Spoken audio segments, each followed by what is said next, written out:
Guys, I am worried for Alexander Volkanovski in his upcoming fight against Diego Lopes at UFC 325.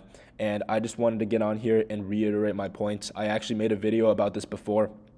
It was actually my first video on this channel, but I ended up kind of messing up the editing. Only half of that video got uploaded. So I didn't really get to deep dive into this fight in particular, which is why I wanted to come on here today and kind of show you guys, tell you guys, let you guys know why I am so worried for Alexander Volkanovski in this fight and why I'm going to be picking Diego Lopes to beat him, to knock him out at UFC 325. And it hurts me to say this, dude. I hate the fact that I'm even talking about this right now because this type of matchmaking is so stupid, bro. This is one of the worst fights I've seen made in a long time.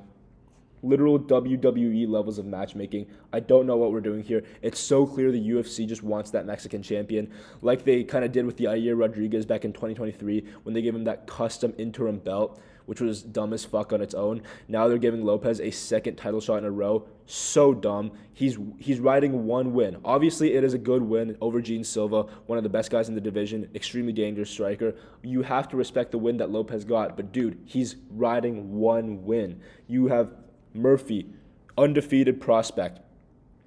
Sure, his wins aren't necessarily insanely good, right? He beat like Josh Emmett and Aaron Pico, but he had a great performance in his last fight. Spinning elbow, clean, knocks out Aaron Pico in a round or two. I think it was just one round.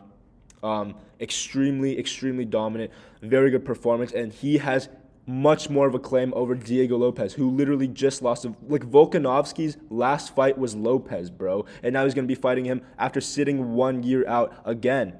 That's so dumb. Like, Volkanovski is going to take any fight. He's the BMF. He's like the GOAT, right? He's never going to turn down a challenge and say no. But this type of matchmaking just pisses me off, man. Murphy deserves it more.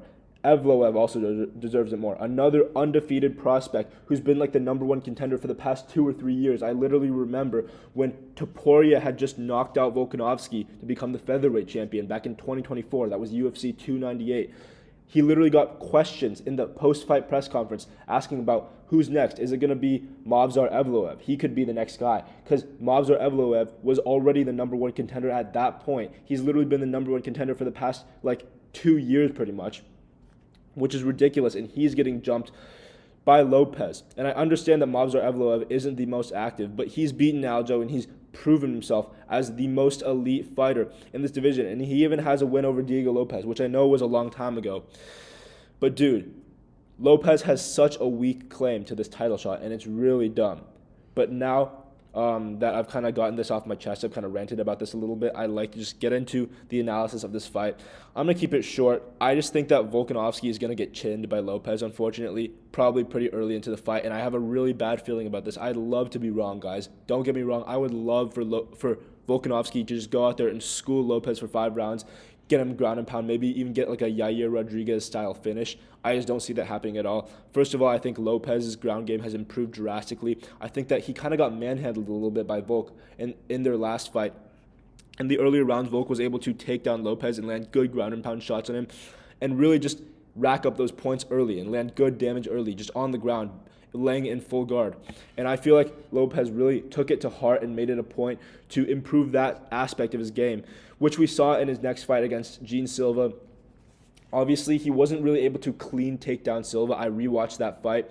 He wasn't really double-legging Silva, like I said in my previous video, which is my mistake. He actually was catching Silva off of these, basically, when Silva would overthrow and he would throw some spinning back kicks, or he would kind of overextend with a big shot. Lopes was kind of grab that body lock, and he would kind of shove Silva to the ground, and that's how you would get him to the ground and get him in full mount. But still, we've seen Lopes' wrestling has gotten much better. I believe that, Silva previously showed pretty good takedown defense. I mean, he kind of looked like a brick wall against Bryce Mitchell. Whenever Bryce Mitchell would shoot in or even grab that body lock to try to take him down, Silva would just sprawl. Silva would basically stay stationary, stay upright.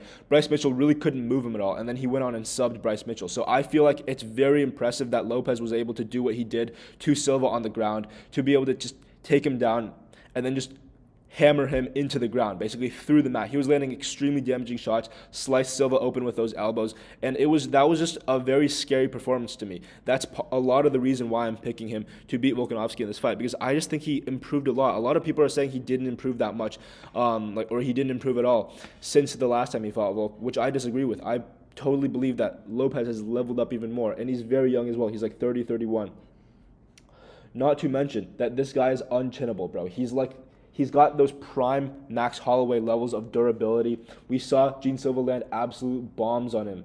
He ate them. Yes, he got a little bit rocked, but it's Gene Silva throwing with his entire force. Gene Silva was overthrown with every shot, and when he landed clean on Lopes, he like barely even reacted. He kind of stumbled a little bit one time. That's it. He ate all those shots like snacks. Just marauded forward, came forward, and just continued to strike with Silva until he found that spinning elbow. Which is another point that I want to segue into, which is that Lopes is just more patient of a striker now. He's able to pick his shots better. He stayed patient on the feet against a much more technical, a much more long-rangey and slick striker in Gene Silva. And he was able to just hang in there. And he kind of saw those openings. He would land good whenever he came into the pocket with Silva.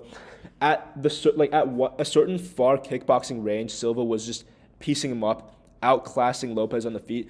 But Lopes would find his moments. He would come in with big shots, and whenever he would grab that clinch, whenever he would get into like pocket boxing range, he would land good shots in Silva, which is what he kind of took advantage of in that fight. Whenever Silva would come in and try to overthrow shit, he would land good counter hooks. And Lopes is just better at picking his shots now, which I think that we didn't see that a lot against Volkanovski. He kind of just moved forward. He wasn't really good at cutting off the cage against Volk. Obviously, we know Volk's got elite footwork, but Lopes would kind of just follow him instead of cutting off the cage and finding angles. He would kind of just follow Volkanovski in a linear path, which I don't think he'll do this time. I think he'll be able to cut off that cage much better. But also, the way he found that spinning elbow, right? I know that Silva kind of gifted that spinning elbow to him. He was just moving forward like a dumbass. It was really just low fight IQ from Silva, but the fact that he was throwing these big bombs coming forward and Lopes had the awareness up against the cage, which is a really weird spot to throw that elbow, to spin around and actually find the target. That elbow was very, very surprisingly and underratedly accurate. And it was powerful as well, man, and he knocked out Silva with it. I'm scared, man. I think that Lopes is a beast. I think that he's a future champion. Honestly, I feel like he might be the second best guy in that division aside from Volkanovski. I'd honestly pick him to beat Murphy and Evloev in a fight if he were ever to rematch Evloev or if he was ever matched up against Murphy. I know I said that those two guys did deserve the title shot more than him, which I totally agree. I think that either of those guys should be getting the title shot over Volkanovski, especially since we're talking about Volk's legacy here as well, man. What is adding another Lopes win going to do to your legacy, at the end of your career when you retire? Like, it's not going to help at all. He's already beaten Lopes in a very convincing way. It's not like it warrants some kind of title shot, like Sean Strickland against Duplessis or something. Like, that was a razor-close fight, right? This was not close at all.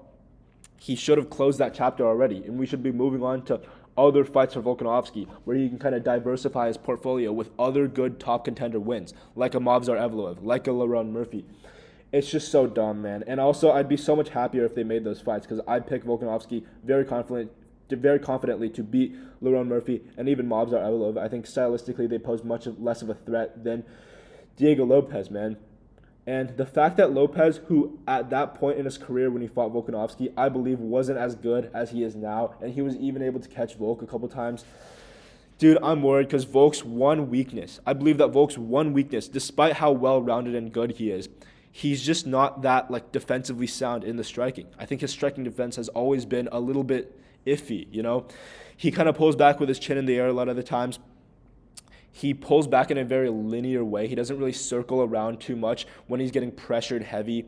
We saw against Topuria that he was kind of able to get backed up to the cage pretty easily. And as Topuria continuously did that, he realized, I'll just back this guy up. I'll throw like a 6-shot combination. He's never seen this before. I haven't been doing this all fight. So when I do that the first time, he's not going to expect it. He's against the cage already because it's so easy to get him against the cage, and I'll just knock him out, which is exactly what happened, right? And then we saw him even against guys like Islam Makhachev. I'm not really going to count that knockout, the head kick knockout from Islam Makhachev. But even in their first fight, Islam was tagging him pretty clean as Volk was kind of trying to move back. as Volkanovski was moving back, he kind of had one hand to like protect his chin. He had one hand up with his guard, and the other one was kind of extended to gauge distance. But it didn't work. Like whenever he tries to kind of disengage from these big exchanges, especially against longer, taller fighters like Islam Makhachev, and very similar to Diego Lopes, he kind of gets caught with unexpected shots. And Diego Lopes is a tall guy. He's like 5'10", 5'11", very big fucking featherweight, very heavy. His physical attributes are insane. Volk is never going to knock him out. And Volk is older now, bro. Volk is a year older than he was back then. I think he's like 37 or 38. He's up there in age, man. He's pushing 40.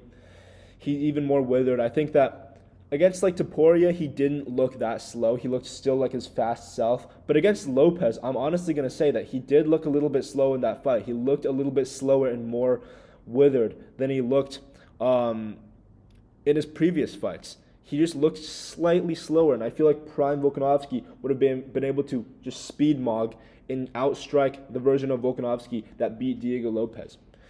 I feel like Volkanovski is going to have more of an aging effect just on his body in general. Coming into this fight, he's a year older. His chin isn't going to have gotten any better. And I think that Lopes, 5 rounds is just too much time, bro. 5 rounds is so much time for Volkanovski to get caught. Lopes is a much wiser striker now. I think that Volk's options are a lot more limited now in this fight. I don't think he'll be able to manhandle Lopes on the ground like he did that first fight. And even if he does, I think that those moments will probably be few and far in between. I don't think that Volkanovski will be consistently getting in takedowns and mixing those in. I don't think that it'll be a big factor in this fight.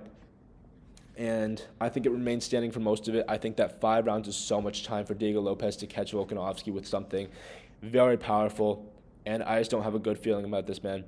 I think that Lopes is going to knock out Volkanovski pretty early, rounds 2 or 3.